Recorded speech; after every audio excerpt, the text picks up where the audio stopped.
డోలు నాది పంబలని పంపాల జోడు నా బయల వానిది బ్యాగల కట్ట నా కసకలను సదరస బండ నా బ్యాగింటిది లదిగంపన వడ్ల వానిది పరషన్ నా కమ్మరింటిది కోలిమీన సాలాని బంగ్రాన సరసమైన వాటాన బాలని బంగ్రాన బంగ్రం దాని బొడ్డు గంటన మాదగింటి గూటాన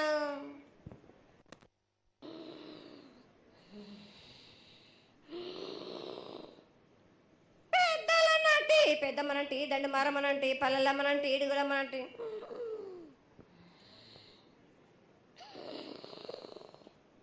లక్ష్మి నేనే భూలక్ష్మి నేనే ధనలక్ష్మి నేనే వాళ్ళ ముత్యాలు పోసుకొని ముద్దుగా ముత్యాలమ్మనంటి అన్నల కక్కరు పంబు నల్లబోసినంటి గడ్డలమ్మనంటి సూదులమ్మనంటి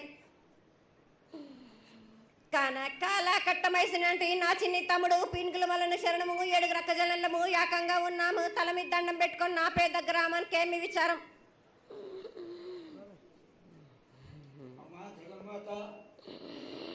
ఇన్ని కోట్ల మంది లక్షల మంది యొక్క ఎదురు చూపులని ఆశీర్వాదం చేయడానికి మా ముందు ప్రత్యక్షంగా తల్లి చాలా సంతోషం.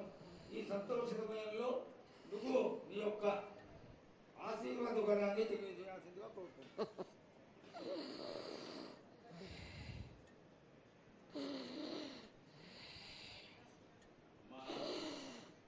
ఘటాల ఊరేగింపు నుంచి ఈ రోజు వరకు పిల్ల పాపలతోనే ప్రతి ఒక్క భక్తుడు లక్షలలో వచ్చి మీకు శాఖలు సమర్పించి బోనాలు సమర్పించి పూజలు చేసి అన్ని సమర్పించారు తల్లి.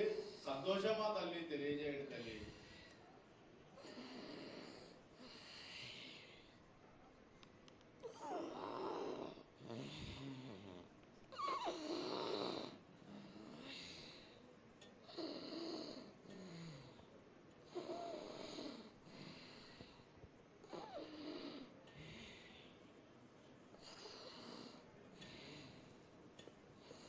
అమ్మా తల్లి ఆనందంగా వచ్చావు తల్లి. ఆనందంగా నీ యొక్క బిడ్డ అడిగాడు, నువ్వు మౌనంగా ఉన్నావు తల్లి. కాకుండా పూజలు ఏ విధంగా జరిగినాయి? ఇది వరకు 2 రోజులు చేసుకునేదానివి, ఇప్పుడు 16 రోజులు చేసుకుంటున్నావు. పసికింద బాలాజీ అందరూ ఎలా ఉండాలని అడిగారు తల్లి.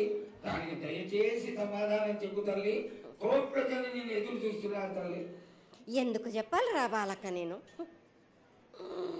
నేను సంతోషంగా వచ్చినాను అనుకుంటున్నా, క్రోధంతో వచ్చినా నేను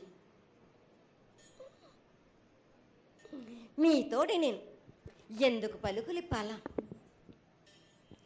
ఎందుకు సమాధానం చెప్పాలా? నేను మీరు మాత్రం నా మాట ఏమైనా ఆచరిస్తుర్రా? లేదు కదా.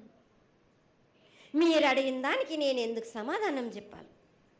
కాదు తల్లి, నువ్వు బుద్ధులకి ఎప్పుడు సలహాలు ఇవ్వడం, ఆశీర్వాదం ఇవ్వడం, ఏం తక్కువ చేస్తున్నావని తెలియజేయడమే నీ ధర్మం తల్లి.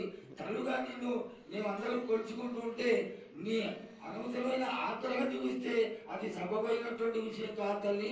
నువ్వు అనుగ్రహించే తీరాలి. మా తప్పులు చెప్పు, తప్పులు దిద్దుకుంటాం, పరిహారాలు ఏమిటో చేస్తాను తల్లి. 7 ఏళ్ళు 2 మాసాలు అయిపోయింది, 2 వర్షాలు కూడా అయిపోయింది. నా విగ్రహ ప్రతిష్ట చేస్తానని మాట తీసుకుంటున్నారు కానీ మీరు మాత్రం చెయ్యట్లేరు. మీరు కానీ నా ఆగ్రహానికి మీరు గురి అవుతున్నారు. ఇప్పుడు మాత్రం నేను మీ మాట ప్రకారమే నేను 7 ఏళ్ళు నేను సంతోషంగా ఆనందంగా సరిపెట్టుకుంటున్నాను. నా బాలవచలందరినీ నేను ఏ ఆపద వచ్చినా నేను కాపాడుతున్నా. నేను ఏ ప్రమాదాలు వచ్చినా కానీ కాపాడుతున్నా. నేను మీరు మాత్రం నా మాటకు మాత్రం ఆచరించట్లేరు. నేను అది మాత్రం మీరు నాకు ఆ గ్రహానికి ఇస్తుంది. అమ్మా, ఆచరించకపోవడం అనేది ఏం లేదు తల్లి. ఎసురుబాటు లేక ప్రతిష్ట చేయలేకపోతున్నామే తప్ప చేయకూడదనేది ఇట్లా కాదు తల్లి. ఒకళ్ళు ఇద్దరు అడ్డుపుల్ల వేసినందువల్ల ప్రతిష్ట ఆగిపోయింది. ఎవరు అడ్డుపుల్ల వేసినా గాని తొలగించేదాన్ని నేను ఇంకా మాత్రం నేను ఊరుకోను నేను.